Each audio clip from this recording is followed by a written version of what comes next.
ভাই এই বাইক তো আগে দেখি নাই ভাই বাচ্চা চালাবে, বাচ্চার বাবাই চালাবে, বাচ্চার মায় চালাবে, এত সাইজ, এত বড় একটা গাড়ি নিয়ে আসছে। এত বড় এই দেখেন সাইজটা দেখেন কত বড় একটা সাইজ। আর এই গাড়িটা দেখেন 25-এর আপডেট মডেল। এ তো মাথা নষ্ট ভাই এক দেখায় মনে করবে এটা সব থেকে বড়দের বাইক, কিন্তু আসলে এটা বাচ্চাদের বাইক। ঠিক আছে, চাকাগুলোতে কিন্তু আবার লাইটিং আছে, প্রত্যেকটা চাকায় কিন্তু আপনার এলইডি লাইট জ্বলবে, এলইডি লাইট প্রত্যেকটা চাকায়। আর এই গাড়িটা যখন বাচ্চা চালাবে অরিজিনাল কিন্তু বাইকের শব্দ দেয়। আচ্ছা ঠিক আছে, আর এখানে কিন্তু দেখেন ডিসপ্লে মিটার সহ। এই যে রিয়েল বাইকে কাটা ঘুরে না ভাই, এটা তো কাটা ঘুরবে, দেখতে ফ্রেজারের মতো একেবারে ফেজারের। আর এটা মডেলটা এখানে কোম্পানি লিখে দিছে R9। R9 জি, আর পিছনে দেখেন এলইডি লাইট আছে। ও ঠিক আছে, এখানে লাইটিং আছে, চাকাগুলোতে দেখেন ভাই লাইটিং আছে।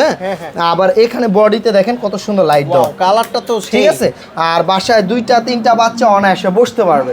আর এটা কিন্তু আপনার হাতে পিক আপ সিস্টেম, হাতে পিকআপ। হ্যাঁ, আবার পিছনে দিবেন পিছনে আসবে, ডানে বামে মুভিং হবে। তো এই বাইকগুলো যারা নিতে চান আমাদের থেকে ফুল ক্যাশ অন ডেলিভারিতে একেবারে আপনার বাড়িতে দিয়ে আসবে, বাচ্চা চালানোর পরে টাকা দিবেন। দাম নিচ্ছি মাত্র 42,000 টাকা।